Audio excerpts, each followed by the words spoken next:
Bien le bonjour Internet et bienvenue dans le Codex des biais cognitifs. Aujourd'hui, nous allons parler de l'hypothèse de l'attribution défensive. L'attribution défensive est notre tendance à attribuer une cause aux événements. Nous trouvons confortable de penser que les événements se produisent par hasard ou par accident. Si les choses arrivent par hasard, alors de mauvaises choses peuvent nous arriver à tout moment. Donc, nous commettons une erreur d'attribution. Ce petit truc astucieux de notre esprit nous défend de l'inconfort, d'où son nom.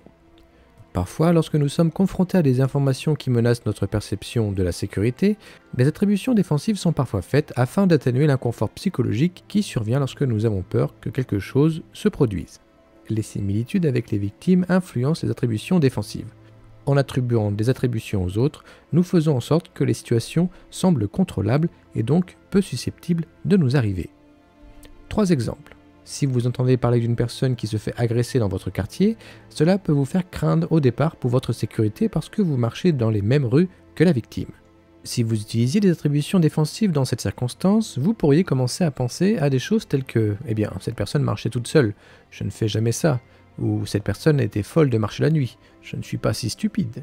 Même si vous pouvez faire ces mêmes choses en attribuant la responsabilité d'attribution à la victime, vous diminuez les sentiments négatifs que vous ressentez en pensant que vous pourriez aussi devenir une victime. On pense alors que la personne est responsable de ce qui lui est arrivé en raison de ses actions. Il est donc peu probable que cela vous arrive.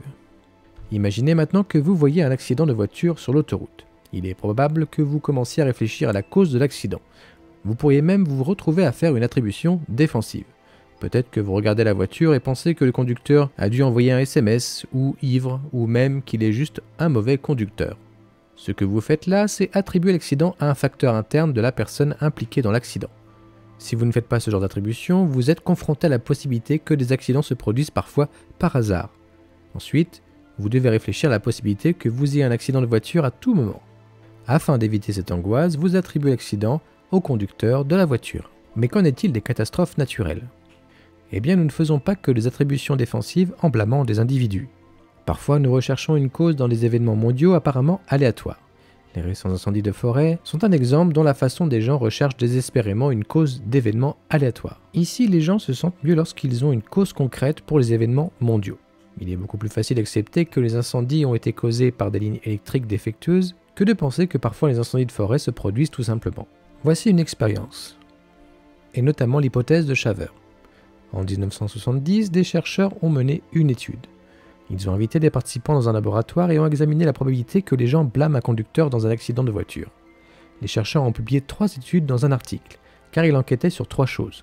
L'attribution de la responsabilité de l'accident, comment les attributions changent en fonction de la gravité de l'accident, et comment les attributions changent en fonction de la probabilité de l'accident.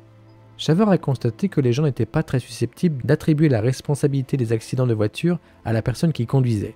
Ils ont constaté que plus le conducteur semblait similaire aux participants, moins ils étaient susceptibles de blâmer le conducteur pour l'accident. De plus un événement était susceptible de se produire, moins les participants étaient susceptibles de blâmer les conducteurs. Enfin, plus l'accident était grave, moins ils étaient susceptibles de blâmer le conducteur. En découle ceci.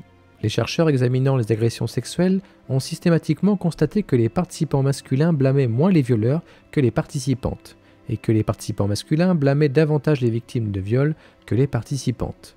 Ces résultats soutiennent l'hypothèse de similarité-responsabilité de Shaver.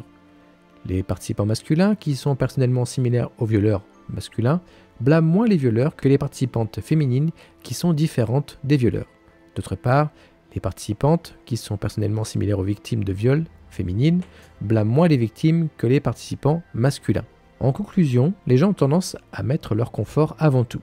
Nous évitons l'inconfort émotionnel et nous le faisons parfois en recherchant des modèles, des causes et des sens dans le hasard. Comment corriger l'attribution défensive ? Si vous craignez de tomber dans certains schémas défensifs, vous pouvez essayer de les combattre de différentes façons. Il y a de nombreuses façons pour éviter cette hypothèse biaisée. Tout d'abord, soyez à l'aise avec l'inconfort. Nous faisons des attributions défensives car il est inconfortable de penser que nous vivons dans un monde chaotique ou aléatoire. Considérez le chaos. Lorsque vous voyez le malheur dans le monde qui vous entoure, envisagez la possibilité qu'il n'y ait personne à blâmer. Plutôt que de chercher quelqu'un ou quelque chose à blâmer, envisagez la possibilité qu'il ne s'agisse que d'un événement aléatoire. Et enfin, pensez aux facteurs externes. afin de lutter spécifiquement contre le fait de blâmer les gens, vous pourriez réfléchir à toutes les raisons externes possibles pour lesquelles quelque chose s'est produit.